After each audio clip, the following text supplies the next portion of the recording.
Vote 2024 with special coverage of Super Tuesday. Races are being called in various states, and the Decision Desk HQ projects that Donald Trump is the winner of the Republican primary in North Carolina, Tennessee, Alabama, Arkansas, Maine, Massachusetts, Oklahoma, and Virginia. Decision Desk HQ also projecting that President Joe Biden is the Democratic primary winner in Vermont, Iowa, North Carolina, Tennessee, Oklahoma, and Virginia. We've got our delegate tracker following along on Decision Desk HQ, which you can see at thehill.com. We've also got a team of all-stars. Joining me now is The Hill's editor-in-chief, my boss, Bob Cusack, and The Hill's political reporter, Michael Schnell. All right, Bob, I'll start with you. I mean, not many surprises, but what are we gleaning in terms of what the results are telling us about whether Nikki Haley stays in this race by the end of the week? Not a Super Tuesday for Nikki Haley. Certainly a super day for Donald Trump, as was expected. Yep.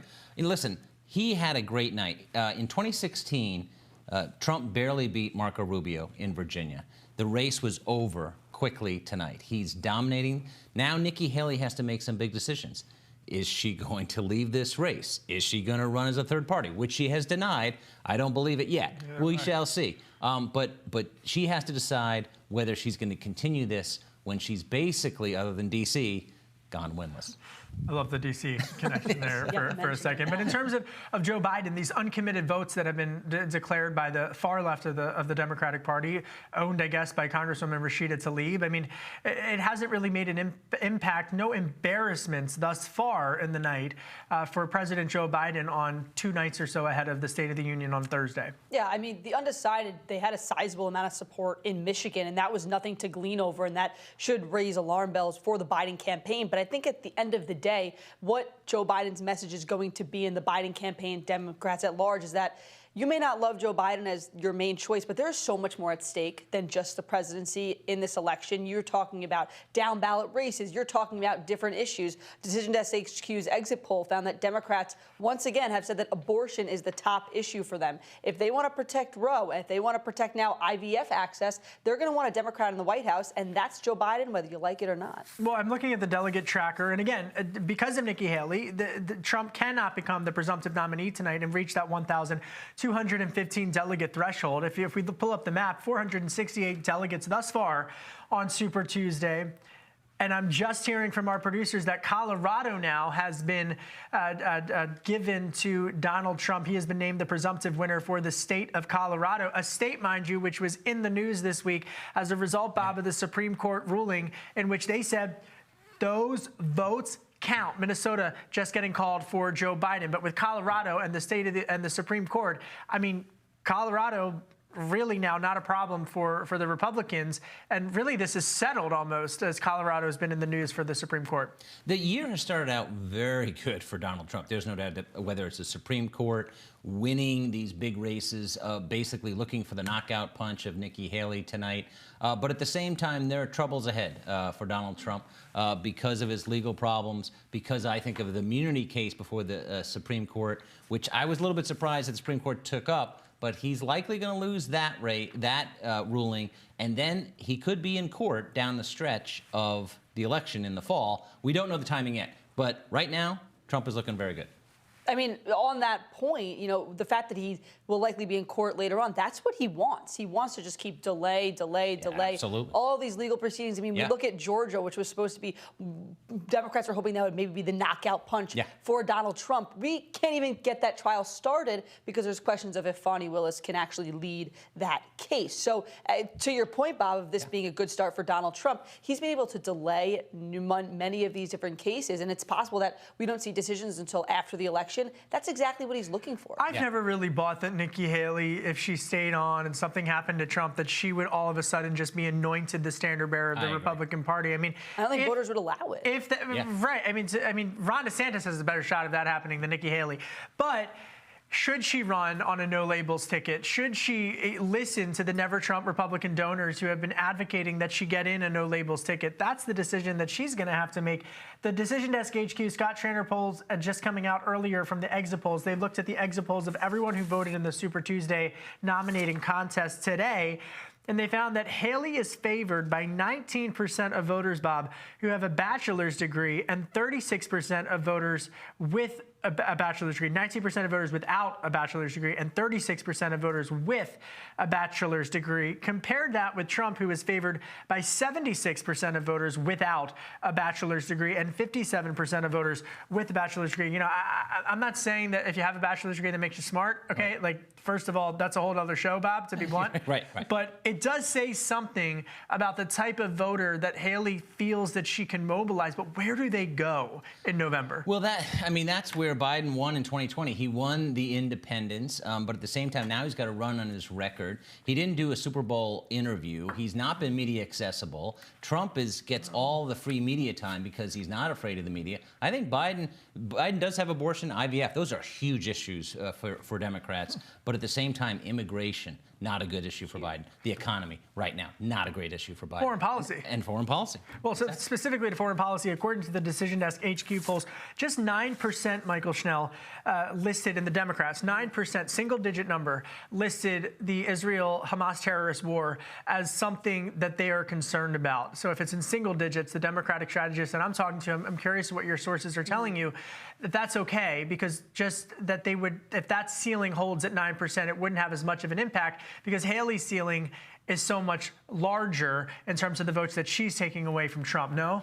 I mean, I'll go into that on 2 points. A, it may be a small amount, but those advocates and those folks who are critical of Joe Biden on the issue of foreign policy, they're vocal. I mean, we saw that in Michigan with Rashida Tlaib leading this effort for undecided and uncommitted on the ballot that got a sizable amount of the vote. Nothing near what Joe Biden got, but still something that we haven't seen and wouldn't be expected. They're vocal folks, and the situation in the Middle East could change and evolve over the coming months. That's a curveball. That's a vulnerability right now for the president. The second thing I would say is that 9% of the foreign policy is just one part of it, right? You bring up immigration, which has been a massive weak spot for the president. If you have another 9% there or 15% there, these vulnerabilities add up. And the fact of the matter is, Joe Biden has a couple of them. So when you add them all together, it's going to be a real problem. Well, I mean, you mentioned immigration, number one issue. In many polls, it's even surpassed the economy. Well, I would argue immigration is an economic one. But specifically with the Senate and the shakeup of the Senate, let's hold off on the Biden-Trump rematch for a second. Mm-hmm. Look at Arizona, Bob. Yeah. I mean, the big story on thehill.com today is Kyrsten Sinema. Yeah. Here's a Democrat flipped to being an independent, and now she says, you know what? The bipartisan immigration deal failed, couldn't get it in, Trump killed it, and she's now saying she can't run in the state of Arizona. What's your analysis on that? Well, listen, it's an exciting election year because obviously the White House is up for grabs. The House is up for grabs. Yeah. And the Senate is up for grabs. But the Senate map is so Republican friendly. And now with Joe Manchin not running, they're going to lose that seat. So Democrats have to run the table because they're not going to win Texas, they're not going to win Florida. They got to win every close race. They've got to win Arizona with Ruben Gallego. In some ways, I think this was bad for Democrats. In some ways, it was good because you don't have to have Democrats choosing between Sinema or Gallego. But overall, the map is not good for Democrats. And with Biden at the top and losing, at least in every poll you see right now, whether it's 8 or 6 or 2 points to Biden, Biden is a drag on Democrats right now. He's going to have a big night in the State of the Union. Well, Biden did have a big night in 2020 in Maricopa County. Rick Davis's John McCain's Maricopa County, and specifically one of the key swing counties for Arizona, Kyrsten Sinema, also being able to pull out some votes in order to her path forward. If you're Kari Lake, you're watching this as well. But specifically in the Senate, there's another race, and that's who's going to replace Mitch McConnell. Yeah. Yeah, I mean, that's the big question. What can we glean from the Super Tuesday results tonight, Bob, about that race? Well, first of all, that Trump dominates the party. Yeah, books will be written about Trump for hundreds of years. He has reshaped the party, and that's not going to end. And that's why I think Nikki Haley should seriously consider a third party, because I don't think she's got a bright future in the Republican Party. She may have to leave it. And this is when she could win. And honestly, if any pollster's watching, there have been no polls on Biden versus Trump versus Haley. None. I checked with our pollster, Scott Dranger, and he said not yet. So this is the time for her to strike, I think, because the Republican Party has left her. I still have my eye on Mark Cuban, but that's another story for another day. maybe a story at the end of the week. But specifically with we're just getting word from the control room that the Decision Desk HQ is calling Texas as well for Trump. Again, no surprise there, but and Colorado, both for Trump. But no surprise there in terms of the delegate count. But the longer Nikki Haley hangs on, the tougher it becomes for him to get the RNC to pay for his legal bills. Because until he's the presumptive nominee, he doesn't get, Michael Schnell, the full tranche or the full a la carte menu of what that comes with. He's already got Larry Trump in there, but until he's the presumptive nominee, that does hold him back a bit. Yeah, and I think that's one of the reasons why Nikki Haley staying in the race is really rankling Trump and frustrating him, because he understands that with there still being a primary, it may not be competitive, but with there still being a primary, he can't get those full resources from the RNC, despite his efforts to take it over, putting Lara Trump there in leadership with that shakeup, Ronna McDaniel leaving the top post. He still understands that with Nikki Haley in the race, he can't glide to the convention, glide to the nomination with the full support of the RNC behind his back. And I think that's one of the reasons why we're seeing this frustration among Trump with Nikki Haley staying in the race. And that's the amazing thing with the Senate leadership race that we're seeing, John Thune and John Cornyn being favorites, but other people could run, is that Trump pushed out Ronna McDaniel. He had a rocky relationship with Kevin McCarthy. Kevin McCarthy is now gone. He didn't save Kevin McCarthy. He pushed out Mitch McConnell, who not so affectionately he called Old Crow. So Trump has taken over the party, and he's going to have a lot of say of who is the next Senate Republican leader, probably the Senate Majority Leader. Unless he loses, in which case then it's a very short-lived reign of power, and in which case there's a power vacuum in rebuilding the Republican Party, which is interesting. You know, but to all of these other unknown variables, in terms of trying to calculate the forecast for the next 6 months, RFK Jr., I mean, you mentioned No Labels, RFK Jr., who just got a massive win, 2 states, Georgia and Arizona. Yeah. He's got a major ballot access problem. We have a story on thehill.com by Hannah Trudeau, very good about how he may need the Libertarian Party, because the Libertarian Party is very good at getting on ballots. They've already gotten on a number of ballots. However, he's going to have to make some deals there. So third parties are going to play such a tremendous role. And Reince Priebus recently had a good point. He said Jill Stein, who did not qualify in 2020, got 30,000 roughly votes in Wisconsin in 2016. And Joe Biden won by 20,000 votes in 2020. So well, there you go. Yeah. That could be the difference right there. I also think that's the point that I would hammer home, which is no one's expecting them to win, but the impact that they can make by a couple thousand votes in these battleground states will decide the election. And who it will impact more. Exactly. I mean, I think that could be even an open question with Nikki Haley. You see her dominating the independent vote. Will she take away more from Democrats or Republicans? Democrats concerned with Biden's age. Republicans don't like Trump's demeanor. It's fair game for her right there. And not all the never Trump Republicans think that No Labels should run. You know, look at Larry Hogan, who was co-chairman, and now said, yeah, no, I'm going to sit this out. I'm going to go run in the Senate. Just to reset for a minute, I mean, there's other storylines that are happening tonight. I'm really...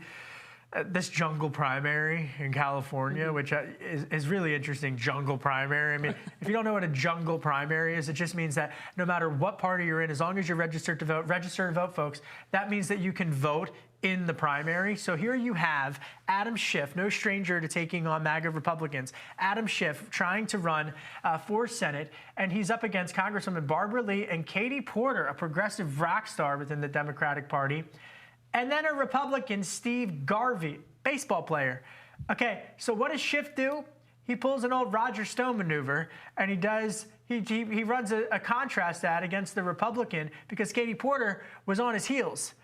And so the move was, if he can force a runoff with Garvey, then he would be able to beat Garvey in a Democratic primary. I always say Pennsylvania and Arizona have the craziest politics in the country, but this Democratic primary for the U.S. Senate race, Bob, is pretty wild. Yeah, now Steve Garvey, who I remember as a big baseball fan, obviously he has run a very good campaign. I saw a recent interview of him. He is a very good politician, even though he's new to politics. And certainly you're right. Schiff would love to face Garvey because he'd be such a huge favorite, especially in a presidential election year. And that does help Democrats in the House because the path to win back the House goes through California and New York. In a presidential election year, a lot of Democrats are going to be showing up in those places. I want to bring in now Chris Berg. He is the Vice President of Local Content at Nexstar Media Group. We got to flex that Nexstar muscle, Chris. More than 200 stations. So the late Senator Feinstein really having an impact in this Democratic runoff. I mean, California politics is so crucial in terms of the future of the Democratic Party. So add there to what Bob just told us about who is going to face off and get that runoff for the California Senate primary. Well, the electorate right now, according to my folks out in California, the vote right now, the turnout, according to Political Data Inc., There's about 12% right now out there who are voting. And that is made up of older, wealthier, more conservative voters. So that's what we're looking at when the vote tallies are counted, according to Political Data Inc. So that's going to obviously bode well for Garvey. And it may even bode well for a more moderate in Adam Schiff, and not so much for the more progressive candidates as Katie Porter and Barbara Lee. But I've been hearing over the past 2 or 3 days the complaints from Democrats out in California how the voter turnout is just not where they thought it would be, even with everyone gets a mail-in ballot. Switching gears now, heading on down to Texas, Senator Ted Cruz could find out who he's going to face off against which Democrat. So who do you think, who's going up against Ted Cruz? Well, it's Colin Allred. The folks at the Roland Gutierrez campaign told me that, once the early vote came in, if they weren't, in the game and all was below, 45%, it was over. So the votes in the Valley haven't come in yet, but there's just not enough down there to really make a huge fundamental difference. So it's going to be Cruz and Colin Allred for the Senate moniker, if you will, in Texas.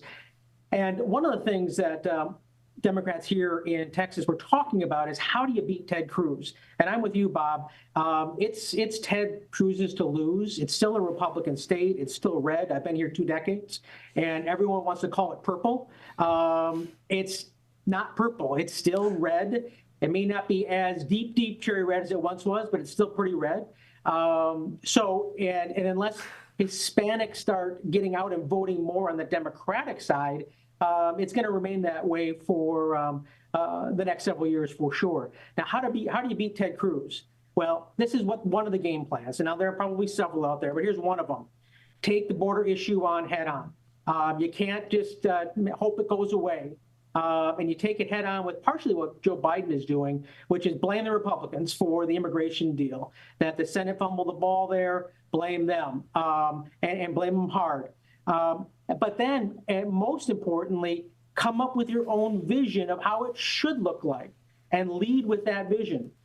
That's what they feel they have to do, because they can't just pretend the border issue doesn't exist, especially here in Texas. The second thing is this assault weapons age limit hike. 60% of Texans would be okay with bumping it up from 18 to 21 for an assault weapon. They believe that is a good issue to raise and run on. And third, and this has fallen off the radar of a lot of people with immigration kind of taking over number one and economy number two in most polls, abortion. Make sure that abortion issue is brought back and it's front and center. And I think with the IVF issue in Alabama, I think that we have a chance with that, or they have a chance with that. I mean, Chris, it's definitely front and center for the Democrats. Democratic voters, according to the Decision Desk exit polls of Super Tuesday nominating contest, 27% of Democrats cited it as their top issue. I mean, it's reminiscent of what happened when SCOTUS flipped Roe v. Wade around those midterms. But I got to be honest, Cruz up for re-election in 2024 in a presidential year with Trump at the top of the ticket. I'm not going to, let's just say, stranger things have happened, but it'd be a pretty strange thing if Texas went blue in a presidential election year. There's some other drama, Chris, happening down there in Texas with, I think it's a microcosm, quite honestly, about what the larger Republican Party is going through as it relates to Senator John Cornyn. In any other state, your senator trying to replace Mitch McConnell would be a good thing. But for some reason, you've got the Attorney General going up against him. Explain to our audience why they should care about this and the impact that this inter-Republican feud is having on the broader party. Well, Ken Paxton may be running against John Cornyn in 26. And, the interesting thing about John Cornyn, especially here in Texas, he's been the senator here since 2002. And I asked him a debate question in 2020 when he ran. Tell me what people should know about you, because a poll in 20, when we did the debate, showed that half the Texans didn't even know what he'd accomplished as a senator. So, and he answered it in a perfunctory way, but that's what John Cornyn is running up against in Texas. Even at this juncture of his career, he's just not the firebrand of Ted Cruz or the leader that Greg Abbott has shown himself to be over the past couple of years. He's kind of just gone about his business and not worn a big Texas Stetson and led by looking like a Texan more than actually delivering for Texans from what they see, not from what he's actually done, but from what they see. Oh, you can never trust a Cowboys fan. Chris Berg, thank you so much. Vice President of Local Content for Nexstar. Big job over there, Chris. Thank you so much for making time for us. And I know you got a lot of stations to look after, a lot of local content, and some excellent reporting, of course, across our Super Tuesday affiliate stations. So thank you so much, Chris Berg. Appreciate it. Happy to be here. And let's get back to the panel now. The Hill's Michael Schnell and, of course, the Hill's editor-in-chief, Bob Cusack. You know, I'm looking at this delegate tracker for Donald Trump. Like, he's got to get to 1215. He's not going to get it tonight. Not going to be the presumptive nominee. I know that you got to just listen to what Trump World is saying about Nikki Haley. Probably can't say it on air, to be honest. Maybe there's another. Never mind. Stay focused, Cirilli. But who's he going to pick for his vice president? Because that's where it's coming. I'll tell you one person he's not going to pick that some people are Nikki Haley? Nikki Haley. He's not picking Nikki Haley. And anyone who says that is completely wrong. And I will come on camera and do me a culpa if I'm wrong. There's no chance. And people are still saying that. Anyway, I think he's Why not, though? Why? Because in any other time, you'd want to unify the party. Why not? You and I have interviewed Trump, right? We know how he thinks. And he needs a loyalist who's not going to take the attention away from him. He even thought that Pence at times, Mike Pence, was stealing attention from him. So that shows you. You need somebody who's going to not stab you in the back, and I think he would be worried about that. And Trump thinks, I don't need her. I don't need her. It would be a strong ticket. I'll give you that. I think he is going to pick a woman, though. I think he potentially could pick Kristi Noem, who served in the House and is now governor. I think he could pick Elise Stefanik in Congress, and maybe Huckabee Sanders. I don't think. Who do you think? Joni Ernst. Joni Ernst could be. Yeah. Senator from Iowa. Served Hasn't in the been military. on the Trump train though, like Has been full bore. And you gotta go. Hey, if you're, you gotta be all in. Yeah, exactly. But you know, a state, Iowa, conservative, but in a and very respectable senator, and it would do well in a debate against Harris. For sure. Schnell. I think Kristi Noem right now is at the top of the list. Yeah, I mean, she's a loyal soldier. She's sort of been angling for this. We saw her run those ads on Fox News previously, which raised some eyebrows. Smart. She's been looking for this. She's been a loyal soldier. I mean, I've heard the chatter about Stefanik potentially. I think she's definitely up there. I don't see it, though. Stefanik's sort of a rising star in the Republican Party, shot up from not being this little-known moderate in the conference to becoming the number 3, the conference chair. I don't necessarily think I see that happening, especially because Bob, when you talk about wanting Trump to have all the limelight and nobody else have any of the spotlight, Elise Stefanik, that could be a little bit of a concern. It could be. She's got a lot of years ahead of her. She's sort of plummeted, skyrocketed so far. I still think Kristi Noem is up there, but Stefanik, Huckabee Sanders definitely in the running. And it's a huge pick because whoever the pick is, even if Trump loses, that person is basically next in line and has been endorsed by Trump. So that's a huge selection, and that's why Haley is not an insurance policy here. Because if anything happens to Trump legally or has a health issue, it'll be who he wants for VP to get the nomination. There's another huge, massive political event this week, and that's the State of the Union. We're in the middle of it. This shutdown drama, it's bizarre at this point, this obsession that this town has with shutting down the government and not paying people on time. It's bizarre. But here we are. President Biden is going to get the 22nd most viewed televised audience for a State of the Union address that was last year. The other 21s were all football games. So it's still, the cable's dead, but, long live YouTube. But you've got a massive opportunity for President Biden in order to talk to the country. I think he's going to call for a ceasefire, even in the strongest terms that we've seen yet. He's already been out there calling for a short-term ceasefire. He's placed the onus on Hamas as breaking down the conversations and the terrorists who are refusing to release the hostages. What are you going to be looking for through the prism of the 2024 race on Thursday night State of the Union? It's two things. It's what he says and how he says it. What he says on the policy perspective, how does he approach this issue of immigration, something he just can't ignore at this point. Voters are really concerned about it. It's bedeviled him for a few months. How does he approach approach immigration? What does he say about abortion? It's salient among voters. We saw that that IVF ruling in Alabama last month, I believe it was. That is going to really motivate voters on the campaign trail. How does he approach that? And then the issues and the situation in the Middle East. Does he call for a ceasefire? How aggressive is he? He has a progressive wing of the party right now that's not happy with how he's acted on this issue. How does he start to try to mend those fences? And then, of course, how he says these things, right? There have been no shortage of concerns voiced about President Biden's age, his mental acuity, if he has the stamina and the ability to serve the United States for another 4 years. This is a long speech he's going to deliver with a lot of eyeballs watching him in a room that is filled with hecklers and folks who are not afraid to stand up and yell things at him. A lot of people are going to be watching. How does Joe Biden get through this, and how does he deliver the speech? What are you going to do? Along those lines, I wonder if he's going to try to bait Republicans on immigration. Like last year. Totally. Yes, just like last year. And he did give a long speech last year, but it's a year later. And listen, my dad is his age, and my dad needs a nap, on most days. So listen, we're going to be looking for stamina. Same, by the way. I'm just saying, he's going to have to be on the campaign trail. He was on the campaign trail in 2020. We partner with Harvard-Harris polling, and the one policy issue that Biden was above 50%, dealing with COVID. Well, COVID's over. COVID was a 2020 issue. It's not a 2024 issue. And that's why also Biden, I'm looking to see how he deals with the economy, because he needs to have a nuance there saying, listen, the economy is getting better, but not sticking it down voters' throats, because a lot of people don't think the economy is doing well, even though there are some good economic indicators out there. Well, and if you read those economic indicators as the year progresses, many would argue that it's going to get better towards midsummer around the conventions and then heading into the election. But again, most people don't see that. And the recession hasn't happened.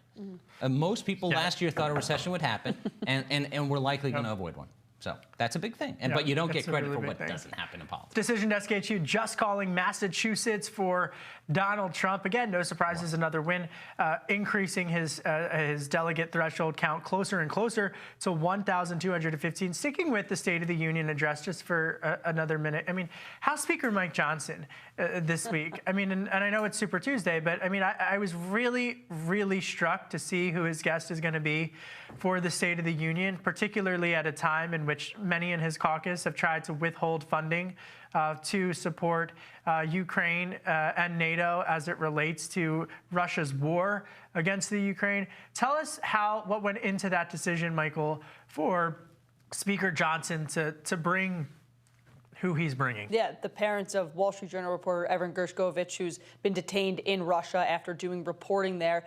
This was a fascinating choice by the speaker. I was talking to colleagues this morning saying this is a really interesting one because obviously Ukraine aid and the question of sending aid overseas has been a tough and key question for Mike Johnson. I don't think he yet knows how he's going to approach it, despite all these pleas around him. Johnson has been tough on Putin since taking the gavel. After Alexei Navalny died, he put out a very strong statement saying Vladimir Putin needs to be held accountable. Russia's offensive against Ukraine has to be blunted.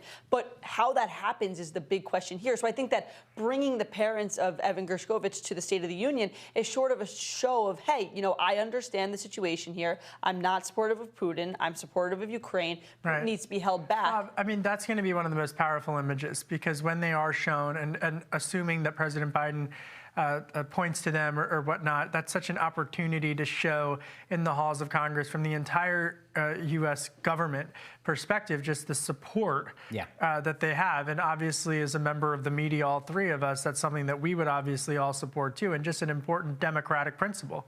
I think it also you could form somewhat of a relationship between Biden and Johnson where there really is none right now.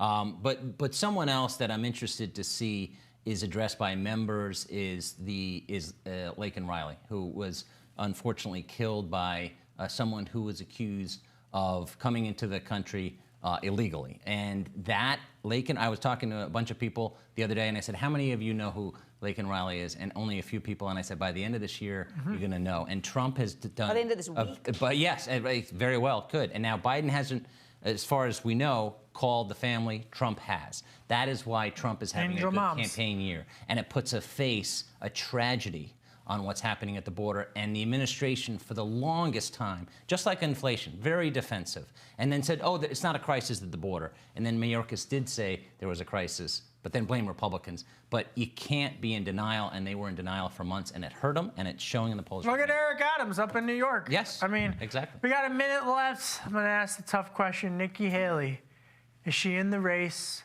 by Friday? Michael Schnell. Gosh, I mean, how much money does she have left on hand, right? It seems like she wants to keep going Don't with dodge, this Schnell. for as long as she can. Don't dodge, yes or no? Is she staying or is she out? I'll say yes. She said All she right. wants all voters to have a choice. There are still some states left Bob to vote. Cusack, the big boss, 20 seconds left. Is she in or is she out? I wouldn't bet a lot of money on it, but I'm going to say no. I think that she gets out of the Republican race, and then watch to see what she does as possible. We'll third all party. be watching. Yes. I want to thank Bob Cusack, editor-in-chief, and Michael Schnell, our reporter for us at The Hill. I'm Kevin Cirilli, and thank you so much for following along with America's Vote 2024. And stay up to date on the race results all night at our Decision Desk HQ on thehill.com. And be sure to like, share, and subscribe to The Hill's YouTube channel. Come back here soon for the intersection between politics and policy.